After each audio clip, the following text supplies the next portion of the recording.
Bab 466, Rahasia Besar Leluhur Bela Diri, Dunia Lain, dan Ratusan Ras. Di mana sebenarnya surga prasejarah?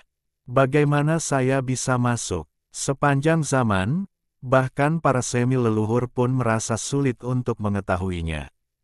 Itu adalah tempat yang hanya diketahui oleh para dewa leluhur, dan penuh dengan rahasia yang tak ada habisnya. Xiao Chen telah memikirkan pertanyaan ini. Ketika orang tua Keke meninggal dunia, mereka meninggalkan jejak spiritual yang mengatakan bahwa kematian bukanlah akhir, pertempuran baru saja dimulai. Maksudnya itu apa? Ada juga ancaman dari dewa leluhur dari dunia lain. Mereka sangat kuat. Di manakah sebenarnya yang disebut dunia lain itu? Dahulu diduga sebagai surga kuno, tetapi akhirnya dibantah oleh beberapa fakta. Bencana besar yang dikhawatirkan Tian Wai Tian dan Ren Wai Ren adalah dampak dari dunia asing. Kapan mereka akan melancarkan serangan berskala besar? Di masa yang damai ini, arus bawah sudah mulai bergelora, dan yang kuat menjadi gelisah karena tidak tahu seberapa dahsyat gelombang yang akan datang. Setiap orang ingin meningkatkan kemampuan mereka sendiri dan membuat diri mereka lebih percaya diri. Selama perjalanan ke barat ini, Xiao Chen melepaskan banyak hal dan merasa kurang terkendali, tetapi penyesalan di hatinya tak terlukiskan. Inilah kehidupan. Tepat saat Anda pikir Anda telah melepaskannya, Anda merasa pahit lagi. Saat Xiao Chen terbang, gunung-gunung dan sungai-sungai dengan cepat mundur, dan timur terlihat. Pada saat ini, dia tiba-tiba menemukan dua sosok yang dikenalnya, Tian Wai Tian dan Ren Wai Ren. Dua senior, kami belum pulih. Orang luar berkulit putih dan gemuk itu menatapnya sambil tersenyum.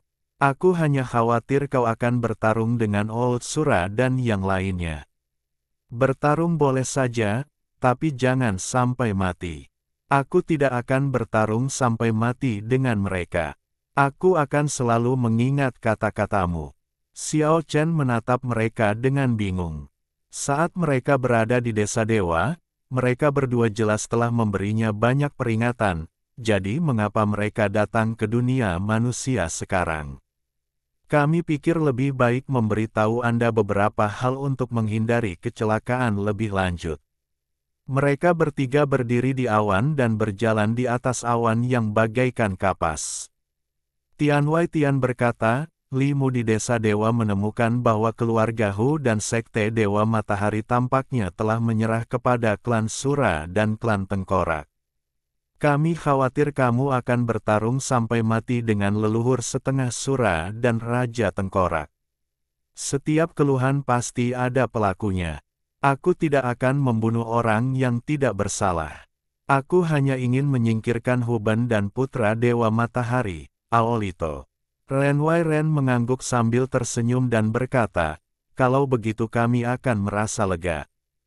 Tian Wai Tianping berkata dengan santai, seperti anak nakal, tetapi saat ini dia sangat serius dan berkata, kamu bertanya kepada kami tentang urusan kami sebelumnya. Sekarang aku dapat memberitahumu.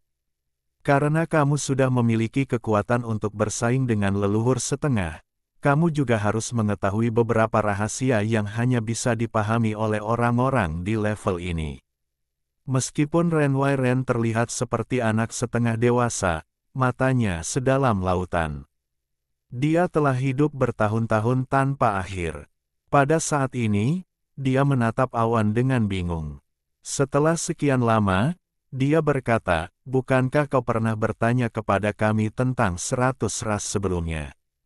Sekarang aku akan memberitahumu bahwa 100 ras dan kami adalah satu keluarga, dari asal yang sama. 100 ras dan kita adalah satu keluarga. Xiao Chen penuh dengan kebingungan. Mereka bertiga berjalan di awan. Angin kencang membuat lengan baju mereka berdesir, dan matahari terbenam di langit yang jauh bersinar terang. Ini bukan keluarga dalam arti simbolis, tetapi kami benar-benar memiliki hubungan darah yang tidak terpisahkan. Apa yang sedang kamu bicarakan? Xiao Chen sedikit tertegun. Ratusan ras memiliki hubungan darah dengan ras manusia. Ini benar-benar membuatnya merasa sedikit tidak percaya. Klan perang dan klan malaikat tidak seburuk itu, lagi pula, mereka sangat mirip manusia. Namun, klan kera iblis, klan kalajengking, dan klan Pterosaurus semuanya muncul dalam bentuk binatang buas. Sungguh mengerikan untuk mengatakan bahwa mereka adalah kerabat dekat atau memiliki hubungan darah dengan manusia. Bukankah kau bertanya tentang asal-usul ratusan suku kita di masa lalu? Sekarang aku akan menceritakannya perlahan. Tian Waitian duduk bersila di atas awan. Dengan ujung tangan kanannya, sebuah mutiara cemerlang melayang di langit, menenangkan angin kencang di sekitarnya dan seketika membuat tempat itu menjadi damai dan tenang. Kemudian dia melambaikan tangannya, dan sebuah meja giok muncul di depannya, penuh dengan buah peri. Di antara semuanya, beberapa buah yin yang sangat menarik perhatian. Energi yin yang bersirkulasi dan wanginya harum. Hidup adalah keajaiban terbesar di dunia. Tian Waitian berkata dengan serius, ratusan ras benar-benar terpisah dari kita manusia. Mereka memiliki keajaiban dan potensi yang sama seperti kita.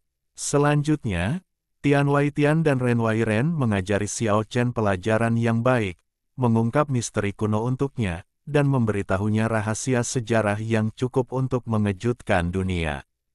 100 balapan itu ternyata merupakan eksperimen yang gagal. Kesimpulan ini membuat Xiao Chen merasakan kepalanya berdengung.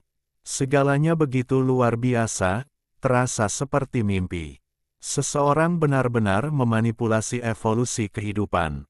Ada tangan besar misterius yang mengendalikan semua ini. Bentuk kehidupan terkuat, mereka ingin mendapatkan bentuk kehidupan terkuat. Orang luar itu memandang matahari terbenam.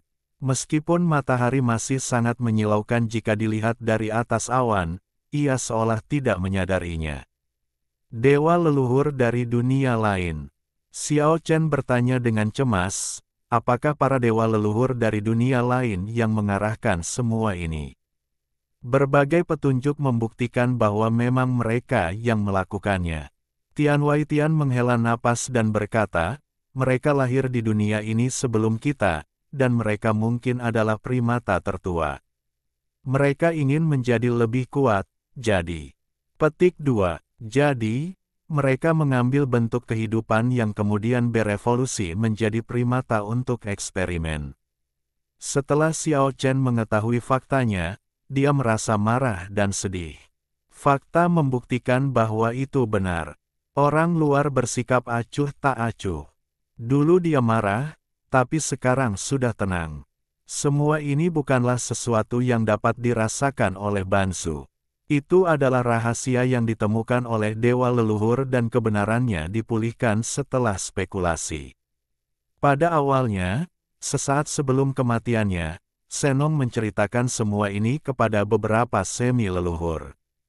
Kera iblis, kalajengking, raksasa, malaikat, dan sebagainya semuanya merupakan subjek percobaan. Mereka adalah hasil transformasi yang berbasis pada manusia. Kode kehidupan dapat diwariskan, dan sejak saat itu muncullah banyak ras yang tidak biasa di dunia ini. Kekuatan gelap di balik semua ini diam-diam mengamati semuanya. Mereka ingin memperoleh bentuk kehidupan yang terkuat, dan segalanya hanya untuk diri mereka sendiri. Karena mereka ingin membuat terobosan dan membuat seluruh ras lebih kuat. Dahulu kala, seorang dewa leluhur dari dunia lain pernah berkata bahwa kita hanyalah hewan tingkat rendah yang ditawan oleh mereka, dan semuanya hanya untuk observasi dan eksperimen. Ras mereka ingin menggunakan ini untuk mendobrak batasan. Di bawah langit beradab yang sama, ada ras kehidupan yang kuat yang merupakan yang pertama mengembangkan kecerdasan dan akhirnya melampaui dunia. Kemudian, mereka melihat ke bawah ke bumi yang luas dan mengganggu evolusi ras kehidupan cerdas selanjutnya. Saya ingin mendapatkan inspirasi darinya untuk mempercepat evolusi kehidupan saya sendiri. Kemudian, ras-ras cerdas, meskipun lahir di dunia yang sama, seperti hewan tawanan. Satu-satunya perbedaannya adalah bahwa keseluruhan lingkaran ternak terlalu besar, dengan dunia sebagai kandangnya. Amati, bereksperimen, dan perkuat diri sendiri. Inilah alasan mengapa tangan besar di balik layar terus mendorong evolusi dan transformasi kehidupan semua ras. Semuanya sungguh tidak masuk akal.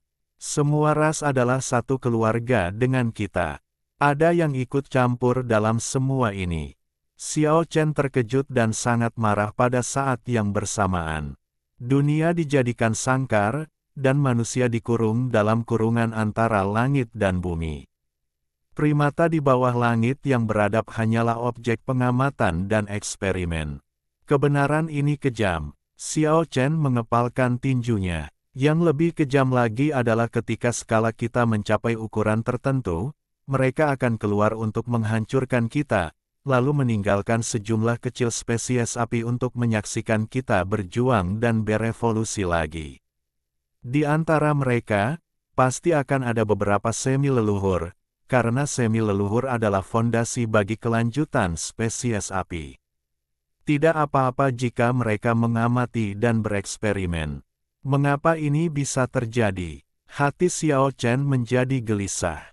Karena mereka ingin mengendalikan kita dengan kuat, membiarkan semuanya berada di bawah kendali mereka, dan tidak pernah membiarkan kekuatan yang mengancam mereka lahir. Perjalanan kita memberikan inspirasi bagi evolusi mereka, dan kita hanyalah subjek percobaan mereka. Ren Wairen dengan tenang menceritakan semua ini, dengan berkata, mereka benar-benar mendapat banyak hal dari kita. Setiap kali kita menghadapi kehancuran besar, kita memberi mereka jalur evolusi yang benar-benar baru. Di masa lalu, dunia bela diri, dunia Qi, dunia mantra, dan dunia jiwa berhubungan dengan para prajurit, prajurit rantai Qi, ahli mantra, dan pembudidaya jiwa. Berbagai sistem evolusi kuno ini telah diamati dan dikuasai oleh mereka. Tian Weitian terdiam cukup lama, lalu ia berbicara, berkata, saya harus mengatakan bahwa kita manusia benar-benar kreatif. Setiap kali kita dihancurkan, kita akan mengambil jalan yang berbeda. Di masa lalu, kita telah menciptakan jalan teknologi yang sama sekali berbeda, yang masih sangat kuat, tetapi juga dihancurkan setelah mereka mengamatinya. Tangan hitam besar itu dengan kejam mendominasi segalanya. Kekuatan mereka sungguh luar biasa. Tian Weitian mendesah tak berdaya dan berkata, khususnya untuk eksistensi tingkat dewa leluhur, mereka mengendalikan mereka lebih ketat dan tidak pernah membiarkan jumlah pihak kita mencapai 10.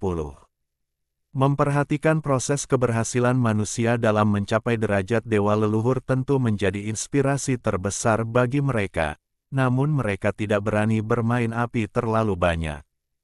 Berbicara tentang hal-hal ini, orang luar yang kekanak-kanakan itu tampaknya perlahan-lahan mengalami depresi. Dia menggigit buah yin yang dan berkata, leluhur setengah ilusi juga merupakan produk eksperimen mereka. Mereka menggunakan kekuatan keyakinan spiritual manusia untuk menciptakan bentuk kehidupan yang kuat. Leluhur setengah ilusi mengendalikan hati manusia, menyerap kekuatan keyakinan, dan mengendalikan bentuk kehidupan nyata di dunia.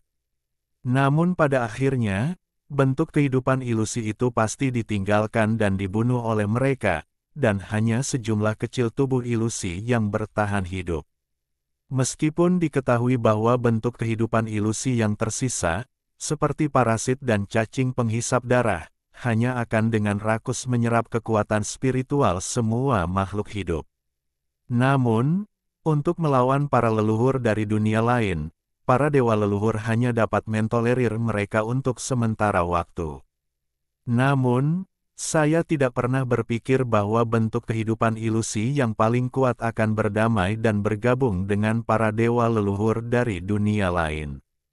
Hingga saat ini, Xiao Chen masih ingat dengan jelas bahwa ketika malapetaka dewa palsu datang, Hongjun dan dewa leluhur dari dunia lain menyerang, Senong meninggal, Suanyuan Huangdi muncul, dan bergabung dengan generasi Zulong sebelumnya untuk melawan Hongjun dan dewa leluhur dari dunia lain di langit. Pada titik ini, mata Ren Wairen memancarkan cahaya yang mengancam, dan dia berkata, mungkin, ketika ilusi dan kenyataan terbalik dan yin dan yang hidup berdampingan, langit dan bumi berada dalam kekacauan, dan kekuatan misterius yang terpancar adalah satu-satunya cara untuk menahan bentuk kehidupan kuno yang agung dan perkasa. Kesimpulan ini bukan tanpa dasar. Di masa lalu, ketika ilusi dan kenyataan terbalik, kekuatan yin dan yang mengguncang 9 provinsi dan 4 penjuru dunia. Bahkan para dewa leluhur dari dunia lain pun semuanya telah mengundurkan diri dari dunia tersebut, dan pada akhirnya hanya satu dewa leluhur dari dunia lain yang tersisa untuk menyerang. Kita terpenjara dalam lingkaran dan kita hanyalah hewan tawanan. Haha, konyol sekali. Saya merasa marah namun juga sedih. Semua bentuk kehidupan primata berasal dari Jiushu, termasuk Black Hands. Setelah mereka menempuh jalan yang berbeda, 4 dunia pun terbuka. Tian Waitian berkata dengan santai, dunia persilatan, dunia Qi, dunia kutukan, dan dunia jiwa dulunya begitu gemilang. Jiushu, tempat lahirnya kehidupan, bahkan lebih cemerlang lagi, dengan ratusan aliran pemikiran. Namun, kini, semuanya telah berubah. Para pejuang murni dunia persilatan telah punah, dan para pejuang rantai Qi kuno dari dunia Qi telah beralih ke sistem kultivasi. Dunia kutukan dan dunia jiwa tidak lagi berada di masa kejayaannya. Adapun Jiushu, kapal kehidupan, apalagi. Xiao Chen merasa sangat tidak nyaman dan mendengarkan dengan tenang. Anda pernah bertanya tentang urusan Jiushu dan 4 dunia. Saya hanya bisa menceritakan beberapa kejadian masa lalu dari generasi dewa leluhur Senong. Di masa lalu, umat manusia telah dihancurkan beberapa kali, dan saya tidak tahu keadaan di antaranya. Orang luar itu mendesah, dewa leluhur di pihak kita tidak lebih dari 8 atau 9 yang terkuat, yang bahkan tidak mencapai jumlah 10. Meskipun mereka berjuang keras, mereka hanya bisa mundur ke alam bela diri, yaitu alam Changsheng. 3 dunia lainnya, meskipun jumlah orang kita sangat banyak, para dewa leluhur dari dunia lain itu tidak diragukan lagi berada di puncak piramida. Di era Suiren, Nuwa, dan Senong, alam bela diri, yang kemudian menjadi alam Changsheng, adalah satu-satunya tempat di mana tidak ada dewa leluhur dari dunia lain yang datang untuk memerintah. Para dewa leluhur era ini, seperti Fuxi, Nuwa, Yachao dan Suiren, bertempur dalam pertempuran hebat dengan para semi-leluhur dari dunia lain dan bentuk kehidupan ilusi yang baru saja diciptakan oleh para semi-leluhur dari dunia lain. Mereka menderita kerugian besar dan beberapa dewa leluhur meninggal. Mereka akhirnya mundur ke dunia Wu dan mengumpulkan semua kekuatan dewa leluhur untuk menjaganya dan menyegelnya, sehingga menjamin perdamaian di dunia. Mendengar ini, Xiao Chen merasa berat hati. Fuxi, Suiren, Nuwa, Senong dan yang lainnya sungguh telah membayar terlalu banyak di masa lalu. Setelah terdiam cukup lama, Xiao Chen teringat pada pertanyaan lain yang telah mengganggunya selama bertahun-tahun, sebuah pertanyaan yang telah ditanyakannya lebih dari sekali mengenai orang-orang di luar surga dan orang-orang di luar manusia. Itulah jatuhnya Martial Ancestor. Topik ini tampak sangat berat, dan bahkan Tian Waitian, yang tidak mempedulikan apapun dan sangat optimis, menghela nafas berulang kali. Itu adalah kerugian besar yang sulit untuk ditebus. Tian Waitian mendesah. Martial Ancestor adalah seorang guru yang tak tertandingi yang telah mencapai puncak tertinggi dari tingkat ke-9 alam dewa leluhur. Dia tak terkalahkan di surga dan di bumi. Kekuatan seorang prajurit murni begitu kuat sehingga bahkan dewa leluhur dari dunia lain pun waspada terhadapnya. Dan tragedi itu dimulai karena ini. Ini adalah kisah berdarah dan penuh air mata. Martial Ancestor dibunuh oleh seseorang. Beberapa dewa leluhur dari dunia lain menyeberang dan membunuh Martial Ancestor dengan cara yang licik, yang mengakibatkan 2 kematian tragis.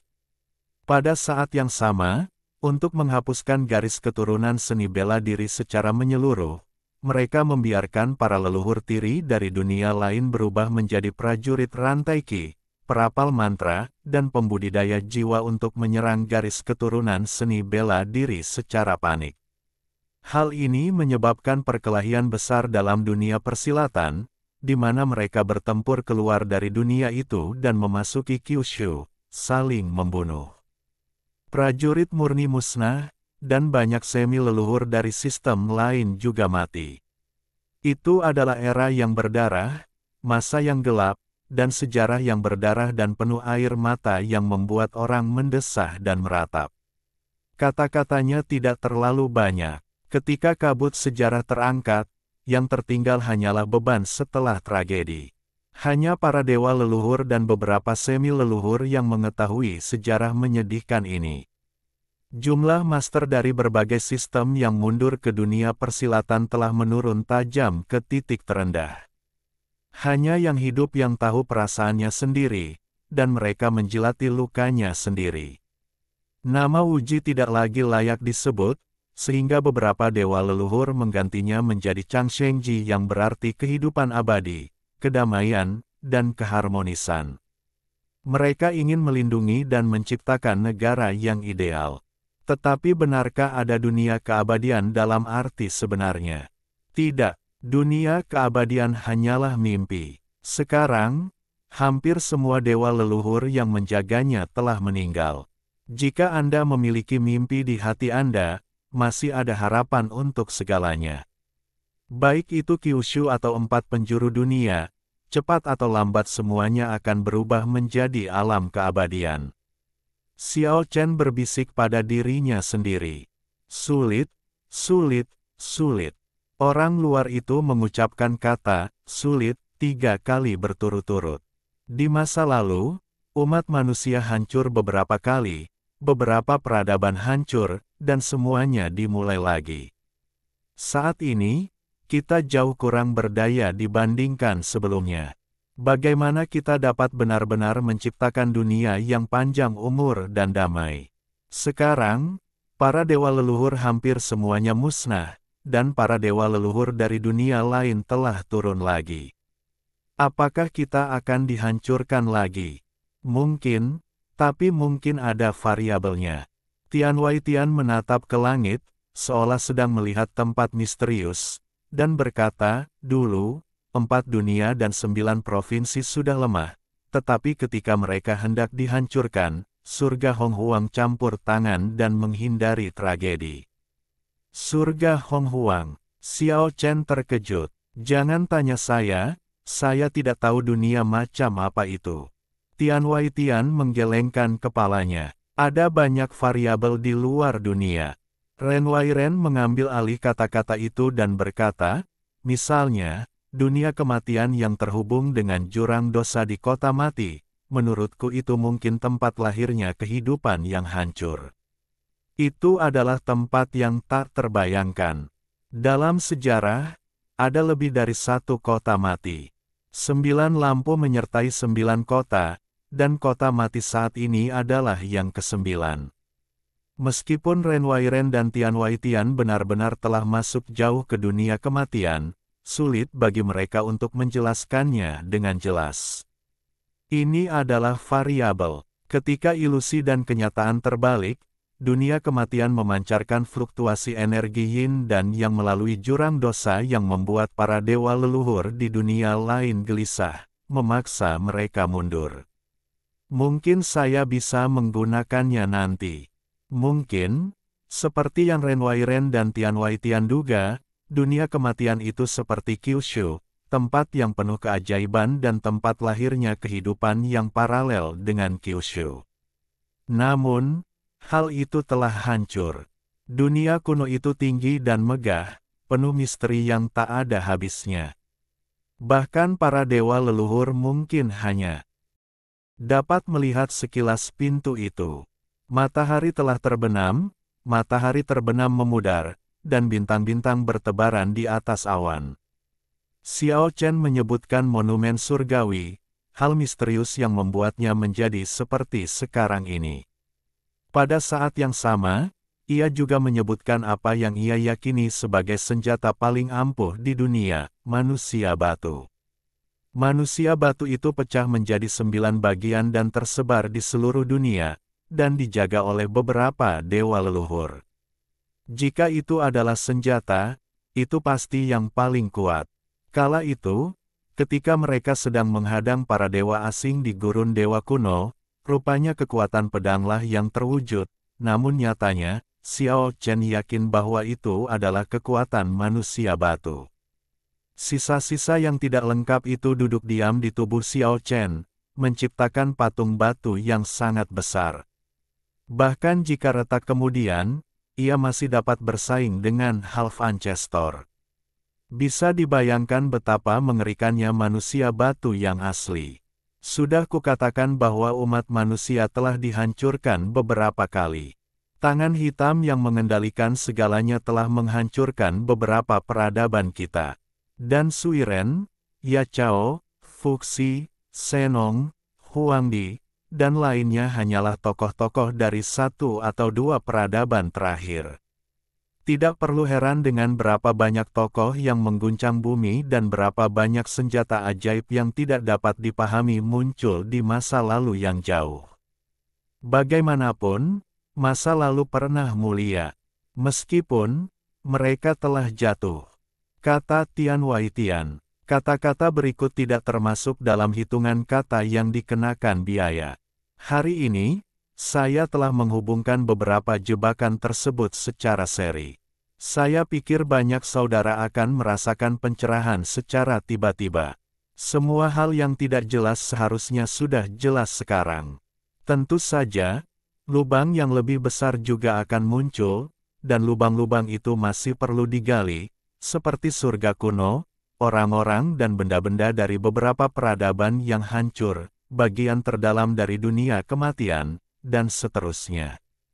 Kehidupan terus berjalan dan menggali lubang tidak pernah berhenti. Bab 467, Paman Sialan.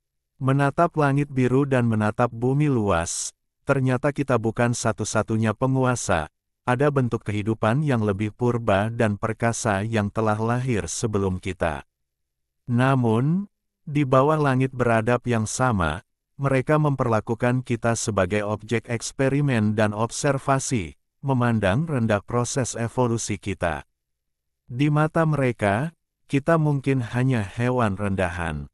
Kebenaran yang mengejutkan ini sangat kejam, dan begitu terungkap, pasti akan membuat seluruh dunia panik. Mereka bertiga berbicara lama sekali di atas awan. Akhirnya, Tian Waitian dan Ren Wairen pergi. Xiao Chen berbaring di awan putih dan menatap langit berbintang yang cemerlang. Meskipun dia mengetahui semua ini, dia tidak berdaya mengubah apapun sekarang dan harus terus berlatih keras. Namun, ia memiliki firasat dalam hatinya bahwa masa depan mungkin akan penuh dengan krisis dan tantangan, tetapi itu pasti akan menjadi era di mana orang-orang kuat muncul dalam jumlah besar dan pasti akan menciptakan percikan-percikan paling cemerlang. Bentrokan besar dengan para dewa leluhur dari dunia lain mungkin tidak lama lagi akan terjadi. Di mana orang-orang itu berada dan seberapa berkuasanya mereka, semuanya akan terungkap. Dan apa yang ada di bagian terdalam dunia kematian pada akhirnya akan muncul ke permukaan. Mungkin, ada kekuatan untuk menghancurkan dewa leluhur dari dunia lain. Tabir misterius surga kuno yang agung juga akan tersingkap seiring berjalannya waktu. Makhluk sakti tertinggi di dalam bisa membuat para dewa leluhur dari dunia lain mundur, itu sudah cukup untuk menunjukkan kedudukannya yang tak tergoyahkan. Berada tinggi di langit, menatap bumi, pencapaian seperti itu sudah cukup untuk dibanggakan di masa lalu, tetapi dalam konteks saat ini, Xiao Chen merasa itu belum cukup dan dia perlu menjadi lebih kuat. Ketika sinar pertama cahaya keemasan datang dari timur, dia membuka matanya, lalu melangkah di langit dan terbang ke arah utara. Siang harinya, Xiao Chen tiba di Yandu. Dari kejauhan ia bisa melihat udara ungu mengepul ke langit. Itulah intisari urat nadi naga bumi yang mengalir ke langit. Ada akar spiritual ratusan urat di bawah tanah. Itu adalah tempat yang lebih cocok untuk bercocok tanam daripada gunung-gunung dan sungai-sungai yang terkenal. Saat berjalan ke ibu kota kuno yang makmur, Anda akan melihat berbagai macam barang di kedua sisi jalan, termasuk batu giok kualitas terbaik yang dikirim dari wilayah barat, sutra indah yang dikirim dari selatan, berbagai barang antik dan porselen, dan seterusnya. Jalanan ramai dengan kendaraan, pejalan kaki berdesakan, orang terus mengalir, dan suara pedagang asongan tak ada habisnya. Liontin giok kaisar kuno, datang dan lihat, datang dan beli, penawar tertinggi menang. Produk suci Jiangnan, warna surgawi yang membawa keberuntungan, hanya terlihat sekali dalam 100 tahun. Semua pedagang dan toko berusaha semaksimal mungkin untuk menawarkan barang dagangan mereka sendiri. Tetapi apakah barang tersebut asli atau tidak, hal itu patut didiskusikan. Namun yang paling membuat tidak bisa berkata apa-apa adalah bahwa ada satu tukang daging yang profilnya terlalu tinggi. Daging naga tanpa sayap, datanglah dan belilah daging naga. Jangan lewatkan jika Anda lewat. Saudaraku, kamu sangat tidak baik. Ini jelas daging keledai. Mengapa kamu terus berteriak bahwa ini daging naga? Saudaraku, pernahkah kau mendengar bahwa ada daging naga di langit dan daging keledai di tanah? Keduanya sangat cocok akhir-akhir ini. Daging naga adalah daging keledai dan daging keledai adalah daging naga. Xiao Chen melihat semua ini dari samping dan merasa terdiam. Dia terus berjalan memasuki kota. Tujuannya adalah rumah Markis Xiaoyao.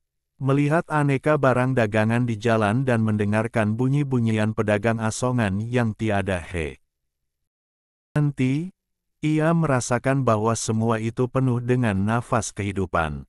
Xiao Chen datang untuk mencari Wu Ming, tetapi tidak melihatnya di rumah Xiaoyao Ho. Dia diberitahu bahwa Raja Wu Ming berada di reruntuhan kota terlarang. Kota terlarang yang asli telah lama menjadi reruntuhan dan terkubur di bawah tanah selama bertahun-tahun. Generasi selanjutnya tidak menyalin dan membangunnya kembali, tetapi malah menciptakan taman terkenal di tanah. Tidak hanya memiliki kemegahan taman utara, tetapi juga menyerap keanggunan taman selatan, mengoleksi semua jenis bunga dan pohon langka di dunia, serta berbagai batu permata, dan bahkan mengambil air dari mata air suci untuk membentuk danau suci. Tempat ini telah menjadi tempat wisata nomor 1 di Yandu, dan setiap orang yang datang ke Yandu akan datang ke sini untuk melihatnya. Tempat yang luar biasa, Xiao Chen berseru. Tempat ini layak menjadi keajaiban pertama Yandu. Tumbuh subur dan hijau bahkan di musim dingin. Seseorang seperti dia yang memiliki mata dewa secara alami dapat melihat alasannya dengan jelas. Udara ungu di seluruh taman sepenuhnya dipelihara oleh akar semua meridian di bawah bumi. Ada bunga-bunga dan pepohonan yang rimbun di sini. Meskipun semuanya bunga biasa, mereka sudah diwarnai dengan sedikit nuansa peri. Teratai putih berkilauan samar, bunga peoni yang mempesona sedang mekar penuh, dikelilingi awan merah muda, dan pepohonan aneh bahkan lebih hijau dan berkilau. Tentu saja, kecerdasan tersebut tidak terlihat oleh manusia biasa, mereka hanya dapat melihat bunga-bunga dan pepohonan yang cantik dan subur. Begitu memasuki taman, Xiao Chen bertemu seorang kenalan dan tersenyum. Meskipun rambut Fatih Zuge seputih salju, kulitnya kemerahan dan dia tampak energi. Setelah bertahun-tahun, orang ini masih terlihat sangat sehat. Saya harus mengatakan bahwa dia adalah pria yang tahu bagaimana menikmati hidup. Dia memegang seekor kucing di tangan kirinya dan seekor anjing di tangan kanannya. Dia diikuti oleh sekelompok pengikut. Selain itu, ada dua wanita cantik yang mengikutinya dari dekat di kiri dan kanannya. Dia tampak seperti tipikal anak orang kaya generasi kedua yang sedang jalan-jalan. Dasar pria gendut, kamu tahu betul cara menikmati hidup. Setelah bertahun-tahun, sulit sekali mengubah nama keluargamu. Ketika melihat Xiao Chen dengan jelas, Fatih Zuge awalnya tertegun, lalu dia sangat gembira, dan berkata sambil tersenyum, hidup ini singkat, kamu harus menikmatinya selagi bisa. Kakak, aku sangat senang melihatmu. Mengapa kau lari ke Jiushu dari alam abadi? Hehe, saudaraku, aku tidak bisa berbisnis, tetapi aku masih punya cara untuk berbisnis. Lebih dari 10 tahun yang lalu, aku bermitra dengan seseorang untuk membeli 30% dari luas kebun ini. Tempat ini adalah tempat harta karun. Dalam lebih dari 10 tahun, aku telah menghasilkan kembali semua uang dan bunga. Orang ini sangat berpuas diri. Dia telah memperluas bisnisnya dari alam abadi ke Yandu. Dia benar-benar mampu. Siapa partnermu? Mendengar pertanyaan ini, Fatih Zuge tertawa 2 kali dan berkata, saya baru saja akan memohon padamu. Baiklah, ada apa? Pasangan saya adalah Toti. Bagaimana kalau meminta saudara Anda, Sanjiba, untuk melepaskannya? Saya mendengar bahwa Sanjiba, yang telah hilang selama lebih dari 150 tahun, telah muncul kembali di dunia. Toti sangat cemas tentang hal ini dan merasakan banyak tekanan. Toti, ayah murahan dari matahari suci, yang pernah dijual ke tambang batu bara hitam oleh Jin Sanyi. Ya, itu dia. Orang ini sangat beruntung. Setelah melarikan diri dari tambang batu bara hitam, dia dijual oleh Jin Sanyi lagi. Tanpa diduga, dia baik-baik saja sekarang. Dia juga orang yang berbeda. Oke, aku akan memberitahu Jin Sanyi. Si gendut Suge, yang rambutnya seputih salju, sangat gembira saat mendengar ini. Ia menepuk pantat wanita cantik di sebelahnya dan berkata, silakan, hiasi panggung Un. Untuk menikmati bunga no. 1. Saya ingin menghibur tamu-tamu yang paling terhormat. Pada saat yang sama, Fatih Zuge memerintahkan rombongan di sampingnya untuk mengundang Toti. Pria gemuk itu berhenti bermain dengan kucing atau mengajak anjingnya jalan-jalan, dan mengajak Xiao Chen jalan-jalan keliling taman, lalu berjalan menuju tempat pengamatan bunga. Yang disebut platform untuk melihat bunga adalah sebuah paviliun yang dibangun di tanah yang lebih tinggi. Dari sana Anda dapat melihat pemandangan indah di sekitarnya. Minum di tempat seperti itu adalah pengalaman yang unik. Namun, setelah tiba di sini, kecelakaan kecil terjadi. Seorang pemuda heroik memanjat ke platform pengamatan bunga nomor 1 sebelum Xiao Chen dan yang lainnya. Tuan, silakan tinggal. Tempat untuk menikmati bunga ini sudah dipesan. Penjual bunga muda dan cantik itu menghentikannya dengan sebuah senyuman. Pemuda itu mengerutkan kening karena tidak senang dan berkata, orang-orang yang membuat reservasi belum datang. Katakan kepada mereka bahwa saya telah memesan tempat ini dan saya ingin menjamu para tamu di sini. Biarkan mereka mencari tempat lain untuk melihat bunga. Maafkan saya, Tuan, seseorang telah memesan tempat ini sebelumnya. Penjual bunga berbisik, silakan pergi ke tempat melihat bunga yang lain. Kau tidak mendengar apa yang kukatakan. Biarkan mereka memilih yang lain. Ekspresi wajah pemuda itu tiba-tiba menjadi garang. Apakah Anda tahu siapa tuan muda saya? Mengapa Anda tidak segera mengaturnya? Seorang lelaki tua yang tampak seperti kepala pelayan terbang ke hamparan bunga dan berteriak pada pembantu muda itu. Gadis taman itu ketakutan dan menjadi tunduk. Tuan muda itu melirik ke arah kepala pelayan, dan lelaki tua itu segera mengundurkan diri. Dan pada saat inilah beberapa pemuda dan pemudi terbang dari jauh dan naik ke platform pengamatan bunga No. 1. Wu Xiaoxi, Yandumu benar-benar hebat, terutama taman ini. Taman ini sangat unik, sangat puitis untuk menikmati bunga-bunga dan minum anggur di sini. Akan lebih baik lagi jika ada beberapa kepingan salju yang mengambang di antara langit dan bumi, kata seorang pria muda berambut merah. Wu Xiaoxi tersenyum dan berkata, kamu adalah cucu tertua dari Raja Perang Mabao. Apakah kamu tidak memiliki kekuatan untuk memanggil angin dan hujan? Mengapa kamu tidak membuatnya turun salju? Seorang wanita muda yang menawan dan mempesona dengan pakaian ungu dan kepribadian yang percaya diri berkata, pemandangan di sini sungguh indah. Saya benar-benar ingin membelinya dan tinggal di sini secara permanen. Wu Xiaoxi, bisakah Anda membantu saya melakukannya? Petik 2. Itu tidak sulit. Jika orang-orang di Yandu tahu bahwa putri suku Scorpio akan tinggal di sini secara permanen, mereka akan menyambutmu dengan hangat. Wu Xiaoxi tersenyum. Di sampingnya, seorang wanita berambut hijau dengan tatapan dingin dan sombong berkata, saya tidak tertarik dengan taman ini. Sebaliknya, saya ingin berlatih di akar spiritual bumi di Yandu. Wu Xiaoxi tertawa dan berkata, kau memang pantas menjadi cucu dari Raja Surgawi Yaksa. Kau telah berlatih dengan sangat keras, kau tidak ingin menjadi sebangga kakekmu terhadap teman-temanmu. Di sampingnya, seorang pria sura juga tertawa dan berkata, Raja Surgawi Yaksa hampir tak terkalahkan di antara rekan-rekannya saat itu. Dia benar-benar putri seorang jenius dari keluarga terkenal. Dia dibunuh oleh Xiao Chen. Wanita cantik nan dingin dari suku Yaksa itu menatap Sura muda dan berkata, bukankah kakekmu, Raja Surgawi Sura, juga mati di tangan Xiao Chen?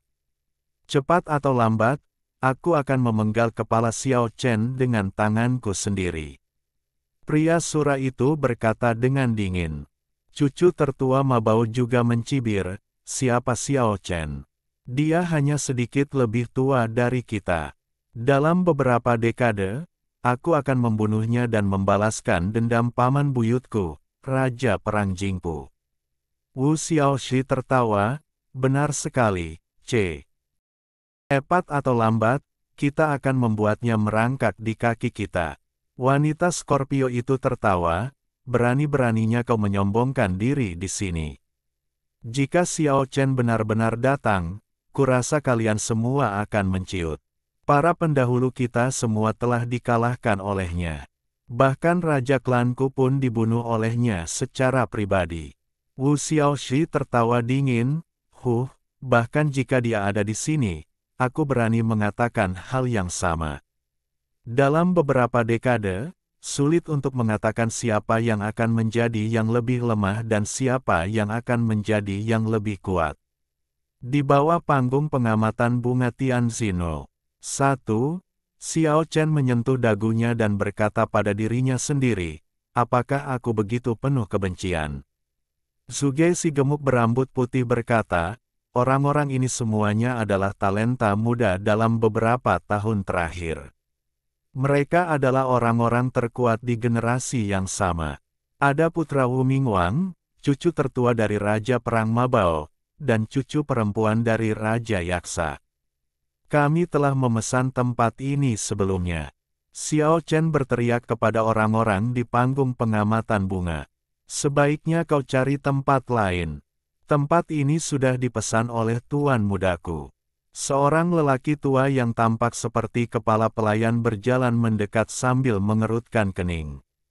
Beberapa orang di panggung untuk melihat bunga memandang ke bawah dengan pandangan jijik dan tidak peduli sama sekali. Fatih Zuge ingin mengatakan sesuatu, tetapi Xiao Chen menghentikannya dan berkata, lupakan saja. Jika aku berdebat dengan beberapa junior, orang-orang akan mengatakan bahwa aku menindas yang lemah. Tahukah kamu apa yang kamu katakan? Kepala pelayan tua itu bertanya pada Xiao Chen dengan dingin sambil berwajah muram. Xiao Chen mengabaikannya dan berbalik berjalan menuju platform lain untuk melihat bunga. Tidakkah kau mendengar aku berbicara padamu? Wajah kepala pelayan tua itu muram dan menampakkan niat membunuh. Akan tetapi, Xiao Chen tampaknya mengabaikannya dan membiarkan Fatih Zuge memimpin jalan dan pergi. Kepala pelayan tua itu memiliki niat membunuh di matanya, dan dia mengarahkan embusan angin yang menyerang punggung Xiao Chen. Namun tanpa diduga, Xiao Chen malah tidak menoleh sama sekali. Ia malah langsung melambaikan lengan bajunya. Tiba-tiba angin berhembus kencang dan langsung menghantam panggung pemandang bunga di belakang. Itu terbuat dari berlian keras, tetapi pada saat ini sebuah lubang besar berbentuk manusia muncul. Anda dapat bayangkan betapa dahsyatnya kekuatan itu. Tuan, tolonglah saya, terdengar suara lemah kepala pelayan tua itu. Beberapa talenta muda di panggung pengamatan bunga nomor 1 telah menyadari apa yang terjadi di bawah panggung, dan ekspresi mereka tiba-tiba berubah pada saat ini. Siapa kau? Berhenti! Wu Xiaoxi berteriak.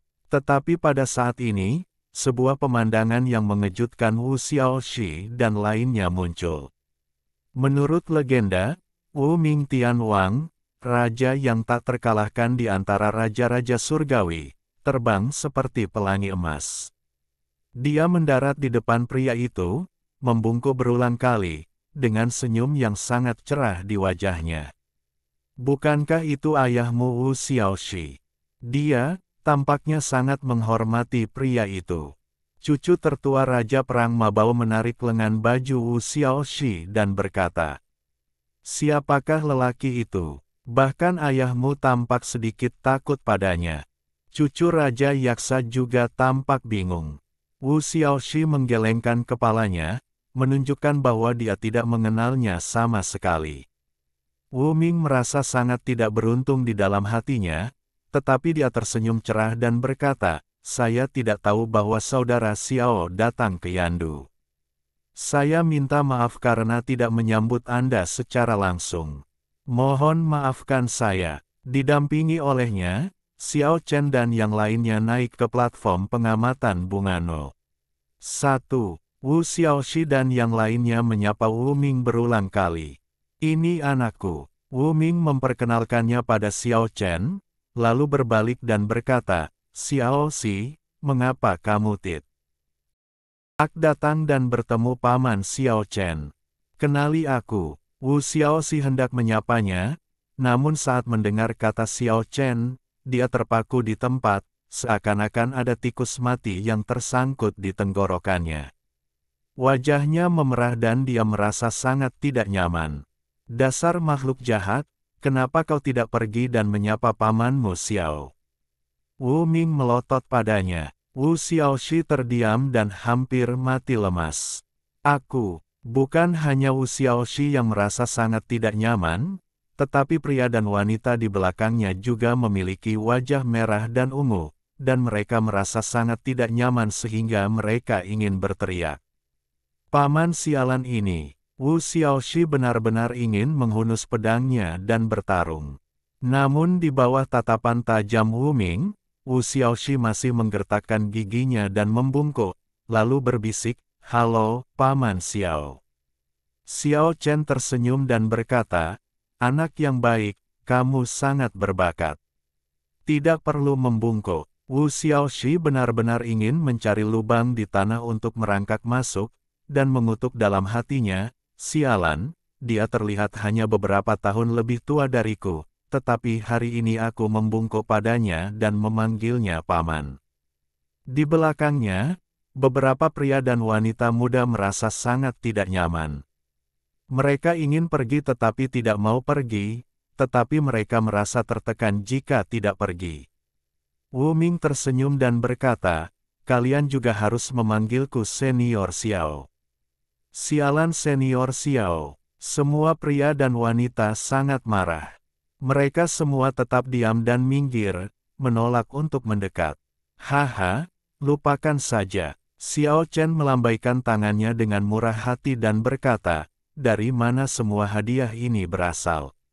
Wu Xiaoxi merasa ingin muntah darah, dia baru saja selesai melakukan upacara. Wu Ming berkata sambil tersenyum, Saudara Xiao, kamu pasti ada di sini juga, kan? Hah, Xiao Chen menunjukkan ekspresi bingung dan bertanya, ada apa? Tentu saja tentang sutra leluhur bela diri. Nenek moyang bela diri. Wajah Xiao Chen tiba-tiba berubah, dan dia berkata dengan heran, maksudmu leluhur bela diri? Kalau orang lain dia tidak akan begitu lepas kendali, tapi Wu Ming benar-benar menyebut-nyebut martial ancestor yang berada di puncak tingkat ke-9 dewa leluhur, yang membuatnya berubah warna. Dia baru saja mengetahui kebenaran dari Tian Wai Tian dan Ren Wai Ren, jadi dia sangat sensitif ketika tiba-tiba mendengar sutra leluhur bela diri. Bab 468, Sutra Leluhur Bela Diri yang Hidup. Mungkinkah ada dua leluhur bela diri? Dia berkelana melintasi 9 provinsi dan 4 penjuru dunia pada masanya dan merupakan seorang guru yang tak tertandingi. Konon, dia pernah membunuh 2 atau 3 dewa leluhur dari dunia lain sendirian. Dia adalah sosok langka yang menentang surga sepanjang sejarah. Setelah Wu Ming selesai berbicara, dia memiringkan kepalanya ke belakang dan minum segelas anggur. Dia tidak percaya bahwa Xiao Chen tidak tahu tentang martial ancestor. Pasti ada cerita tersembunyi, tetapi dia tidak ingin mengujinya. Mungkinkah kitab suci leluhur bela diri muncul di Yandu? Xiao Chen menatap Wu Ming dengan bingung. Kalau memang ada ayat suci seperti itu, lelaki licik di hadapannya ini seharusnya tidak memberitahukannya. Tentu saja, itu benar sekali. Wu Ming memberikan jawaban positif. Ini jelas merupakan peristiwa besar. Munculnya kitab suci sejati leluhur bela diri pasti akan menimbulkan sensasi. Inilah kitab suci sejati yang ditinggalkan oleh para dewa leluhur terbaik, dan nilainya tak terukur. Kalau begitu, bukankah Yandu akan menjadi tempat terjadinya hal-hal hebat? Tentu saja. Wu Ming tersenyum dan berkata, banyak kultivator telah memasuki ibu kota kuno ini. Mereka adalah teman-teman yang diundang oleh putraku. Mereka juga ingin mencoba peruntungan mereka. Sambil berkata demikian, dia menunjuk ke arah Wu Xiaoxi dan yang lainnya. Oh, sepertinya kamu sama sekali tidak takut berita itu bocor. Apakah kamu tidak takut menarik pesaing yang kuat? Xiao Chen menuangkan segelas untuk dirinya sendiri lalu menatap Wu Ming. Wu Ming tampak sangat tertekan. Dia menghabiskan anggur dalam gelas itu dalam sekali teguk dan berkata, aku tidak punya takdir dengan kitab suci leluhur bela diri. Tidak ada takdir, mengapa? Ketika Wu Ming menyebutkan alasannya, dia tampak sangat enggan dan berkata, sejujurnya, saya benar-benar ingin mengutuk. Saya dibenci oleh kitab suci leluhur bela diri, atau harusnya saya katakan, saya dicemooh habis-habisan. Xiao Chen terkejut dan berkata, tunggu, apa yang kau katakan, kitab suci leluhur bela diri adalah makhluk hidup. Ya, itu adalah makhluk hidup yang memiliki kesadaran, kabur, dan memiliki cahaya hijau. Wu Ming meremas gelas anggur di tangannya dengan kuat dan berkata, itu benar-benar mengejekku karena aku tidak mampu melakukan apapun. Aku memiliki bakat biasa dan tidak memenuhi syarat untuk berlatih kitab suci leluhur bela diri. Wu Ming adalah salah satu yang terkuat di antara Raja Surgawi dan dianggap sebagai salah satu dari 3 atau 5 orang paling menonjol dalam 500 tahun terakhir. Namun, dia merasa gila karena dihina oleh kitab suci. Dia menilai saya memiliki bakat yang hanya bisa terlihat sekali setiap 500 tahun, tetapi itu jauh dari persyaratannya. Pada titik ini, seorang pria cerdas seperti Wu Ming, dihadapkan dengan godaan harta tak tertandingi sutra leluhur bela diri, juga memiliki keinginan untuk mengutuk. Jika bakat yang hanya dapat dilihat sekali setiap 500 tahun telah dihilangkan, maka berapa banyak orang sepanjang sejarah yang dapat memenuhi persyaratan tersebut. Dia merasa ini adalah tantangan. Setelah mendengarkan ini, Xiao Chen tertawa tanpa simpati.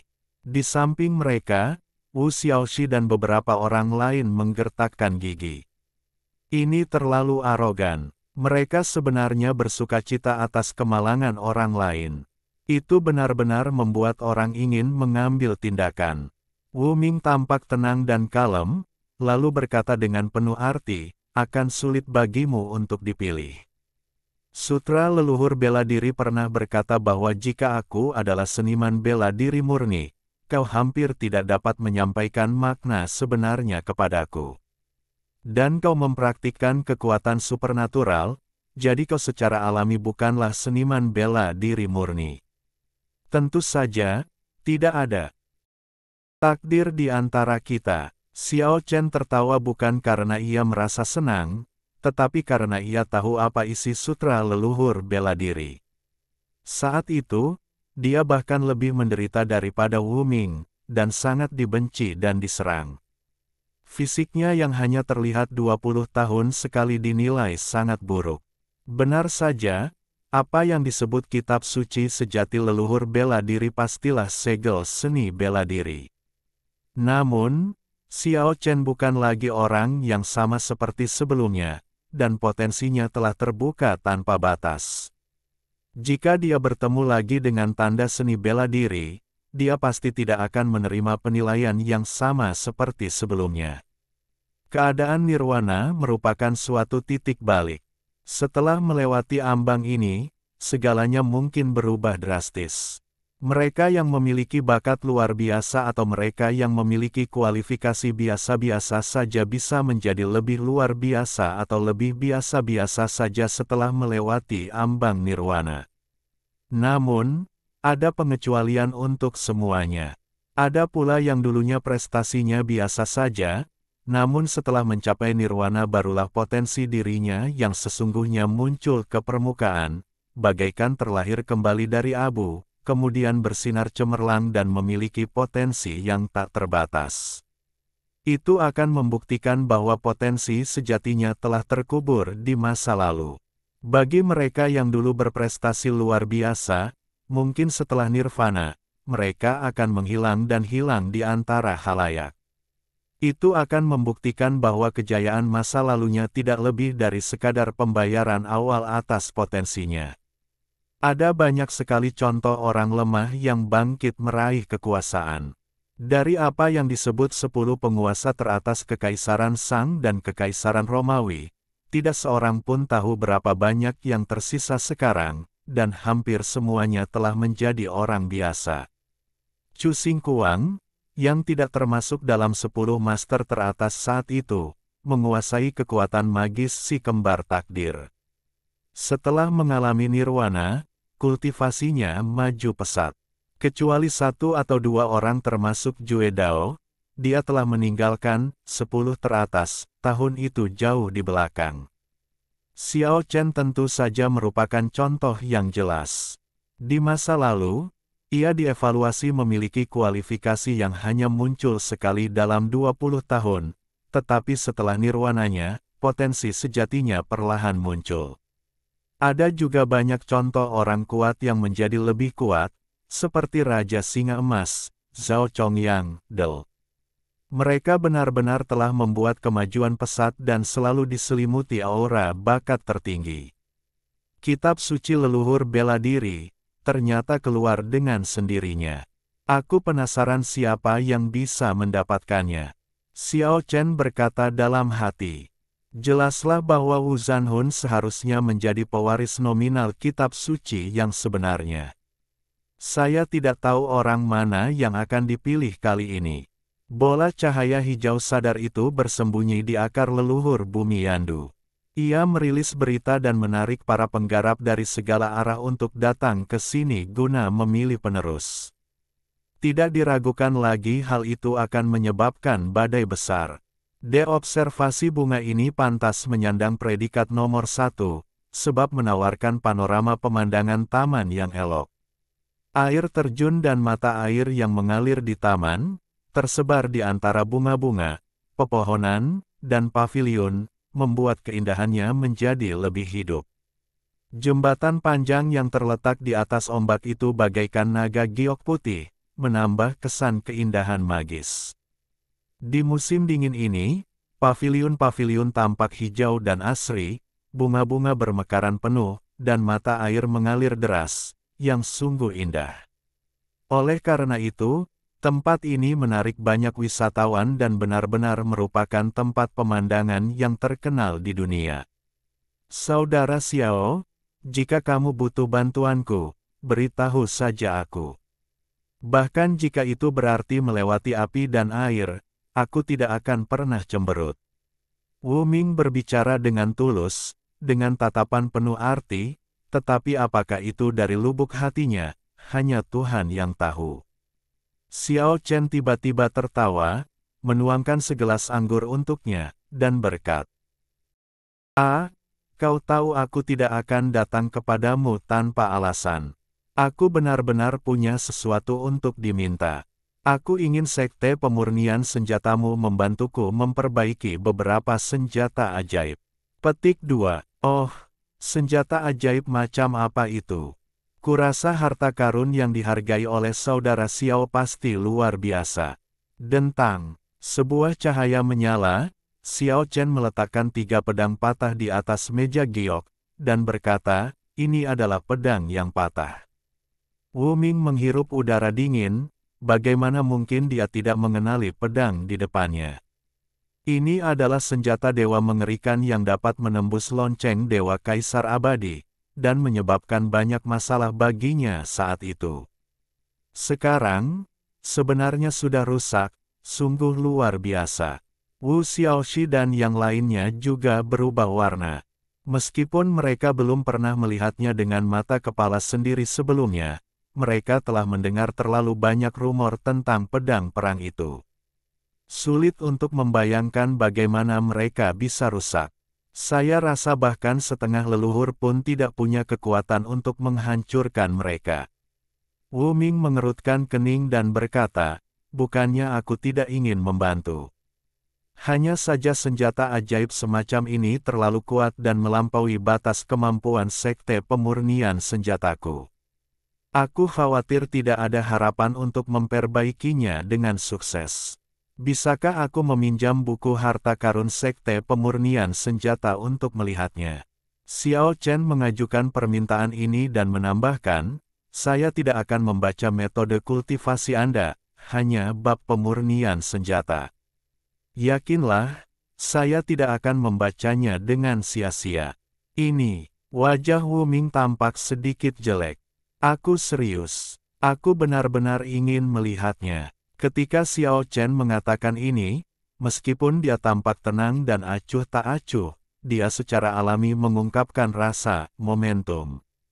Ini adalah kekuatan tak kasat mata yang langsung membuat Wu Xiaoxi dan beberapa pemuda serta pemudi lainnya merasakan tekanan kuat, dan mereka tak dapat menahan perasaan terkejut.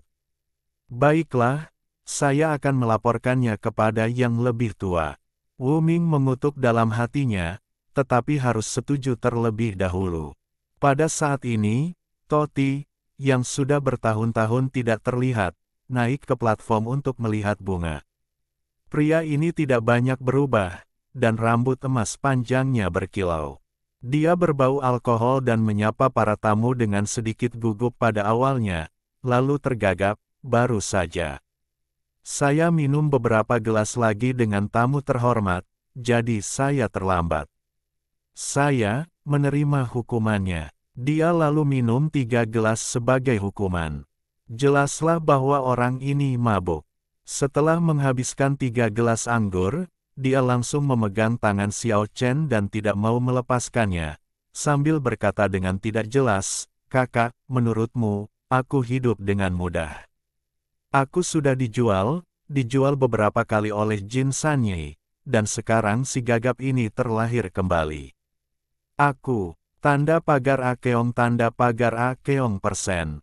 Petik 2. Jangan khawatir, aku akan memberitahunya kali ini dan tidak akan mempermalukanmu. Xiao Chen tertawa dan berkata, "Sebenarnya, kalian berdua cukup mirip.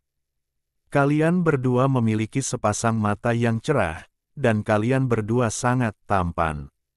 Dia benar-benar tidak tahu bagaimana menggambarkan kedua pria ini, jadi dia hanya bisa menggambarkan mereka sebagai sosok romantis. Ketika Toti mendengar ini, ia seperti telah bertemu dengan jiwa yang sama.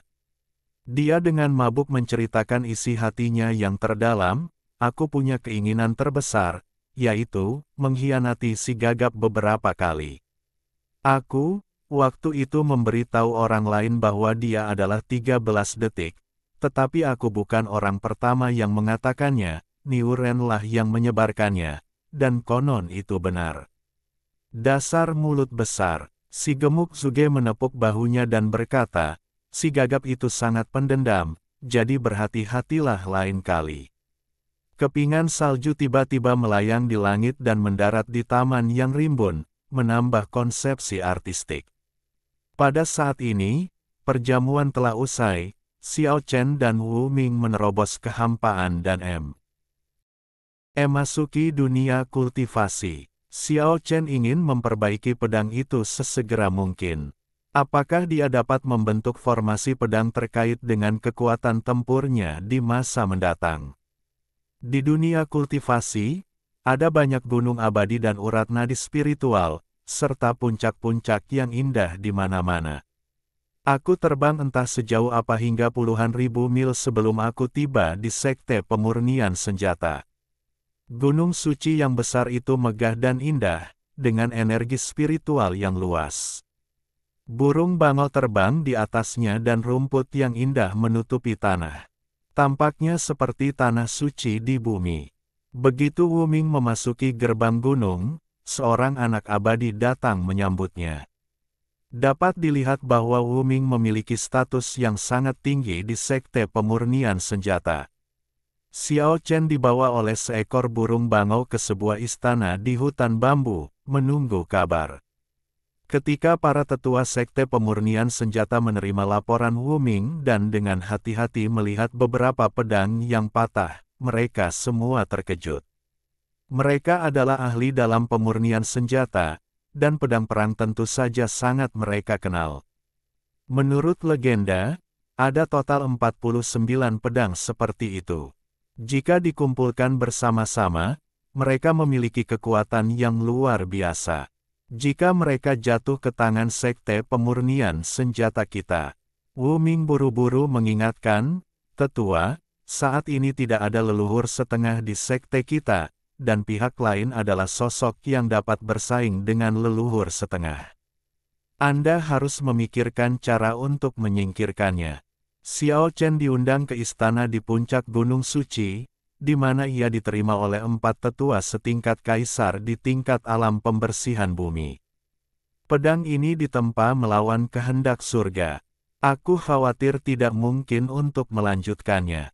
Apakah benar-benar tidak ada harapan?" Xiao Chen tidak ingin menyerah. Sekalipun kita memaksakan diri maju, formasi pedang di dalam akan menghilang, dan pedang itu akan menjadi senjata suci biasa. Pernyataan ini sepenuhnya konsisten dengan spekulasi Tian Waitian dan lainnya. Apakah benar-benar tidak ada harapan? Karena kita bisa menempanya sejak awal, tidak bisakah kita memperbaikinya? Itu karena orang yang menempa pedang itu setidaknya adalah dewa leluhur. Bagaimana kita bisa memperbaiki benda suci seperti itu kecuali dewa leluhur mengambil tindakan untuk melakukannya? Xiao Chen hampir putus asa.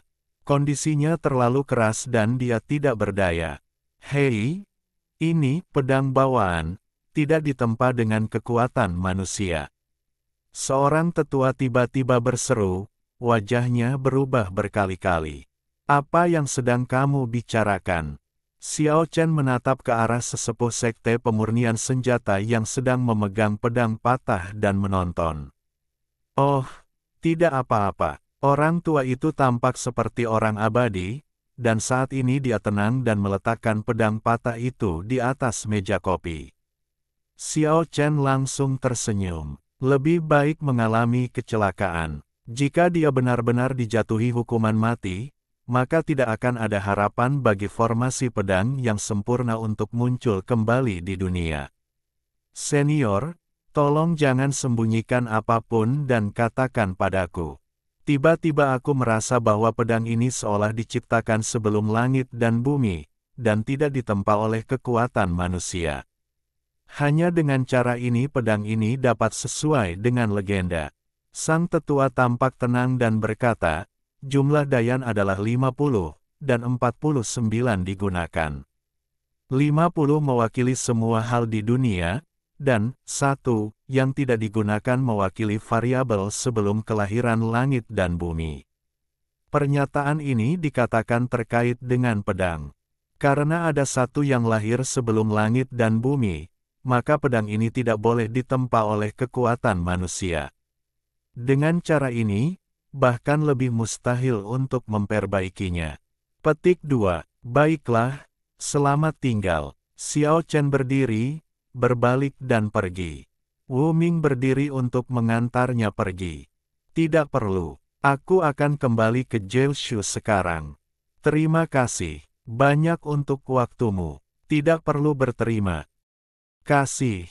Kami malu karena tidak bisa membantu. Wu Ming mengantar Xiao Chen keluar dari gerbang gunung. Xiao Chen langsung menerobos kehampaan dan pergi. Ketika Wu Ming kembali ke istana, dia mendapati para tetua tampak sangat bersemangat. Aku tidak percaya, benar-benar ada hal seperti itu di dunia ini. Melihat para tetua kehilangan ketenangannya, Wu Ming tahu bahwa orang-orang ini pasti telah membuat penemuan besar di saat-saat terakhir. Dia buru-buru mengirim pesan, hati-hati, orang itu mungkin punya kecurigaan. Bahkan jika para tetua telah menemukan sesuatu, jangan tunjukkan suara apapun saat ini. Aku khawatir dia akan kembali. Keempat tetua itu segera kembali normal. Mereka mulai berkomunikasi secara rahasia melalui transmisi suara. Wu Ming bertanya dengan cemas, penemuan mengejutkan apa yang telah dilakukan para tetua. Kami telah menemukan rahasia besar. Rahasia apa? Wu Ming merasakan napasnya menjadi sedikit cepat. Cahaya abadi. Apa? Wu Ming merasakan detak jantungnya semakin cepat, dan buru-buru bertanya melalui transmisi suara, mungkinkah itu cahaya abadi yang terekam di halaman terakhir buku harta karun tertinggi sekte saya? Bukankah itu hanya spekulasi, hanya hal teoritis? Apakah itu benar-benar ada di dunia? Tentu saja, pedang yang patah tadi telah mengonfirmasinya. Tetua yang berbicara itu sangat gembira, dan diam-diam menyampaikan suaranya, sekarang, akhirnya aku mengerti mengapa pedang-pedang itu begitu ajaib. Itu adalah senjata yang dapat membunuh dewa-dewa leluhur. Ternyata pedang-pedang itu memiliki asal-usul yang mengejutkan. Pedang-pedang itu pasti ditempa dengan cahaya abadi. Cahaya abadi? Bagaimana bisa ada hal seperti itu? Wu Mingru tidak dapat mempercayainya apapun yang terjadi, dan dia bergumam pada dirinya sendiri dengan sangat terkejut, bukankah itu berarti sekelompok dewa leluhur meninggal di tempat yang sama? Kita harus menemukan cahaya abadi. Bacalah semua jenis buku sejarah di Jiushu dan 4 penjuru dunia, dan Anda akan dapat menebak di mana cahaya abadi dimakamkan.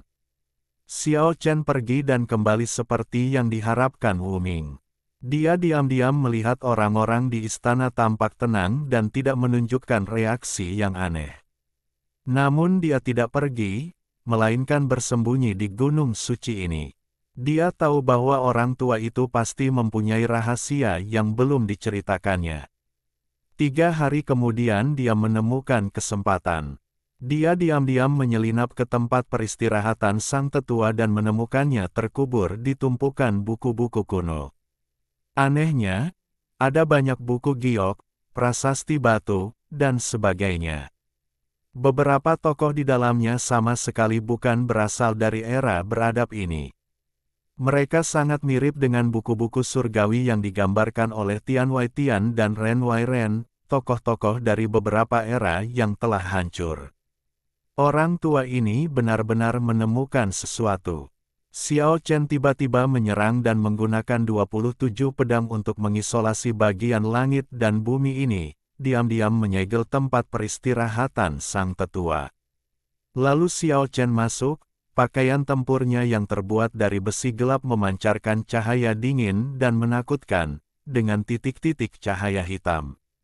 "Bagaimana, kamu bisa masuk?" Melihat Xiao Chen menerobos masuk ke guanya, jantung tetua sekte pemurnian senjata tiba-tiba berdetak kencang. Dia tahu bahwa sesuatu yang buruk akan terjadi. Selama kesengsaraan dewa palsu, aku telah membunuh setengah leluhur dan mengirim banyak orang kuat ke kematian mereka. Sekarang tanganku berlumuran darah. Hari ini, aku tidak keberatan membunuh satu kaisar kultivator lagi yang telah mencapai alam yang lengkap. Xiao Chen berjalan memasuki gua selangkah demi selangkah. Wajahnya setajam pisau, ekspresinya tegas, rambut hitamnya bergerak tanpa angin, pakaian tempurnya dari besi gelap bersinar dengan cahaya hitam, dan pedang patah di tangannya benar-benar berkilat karena darah. Hal ini mendatangkan rasa penindasan yang kuat bagi orang yang lebih tua. Pencegahan secara langsung dan sederhana sangatlah menakutkan. Saat ini, nama Xiao Chen telah menyebar ke seluruh Kyushu dan dunia. 200 tahun lalu, ia menghadiri pemakaman Banzu yang ilusif. Lebih dari 150 tahun yang lalu, ia bertempur dalam pertempuran besar di Laut Terlarang, bersaing dengan Yaksa Banzu dan lainnya. Belum lama ini, dia melukai Sura Banzu dan Raja Kerangka di Tanah Barat dan memaksa mereka mundur. Dapat dikatakan bahwa reputasi jahatnya menyebar ke 4 kerajaan dan menggemparkan 9 provinsi. Apa yang kamu inginkan? Di dunia ini, tidak ada seorang pun yang tidak takut dengan kematian, hanya saja ada orang yang kuat dan ada pula yang lemah. Sebenarnya aku orang yang sangat santai. Jika orang lain tidak memaksaku, aku tidak akan pernah membunuh. Namun hari ini berbeda, pedang terlalu penting bagiku.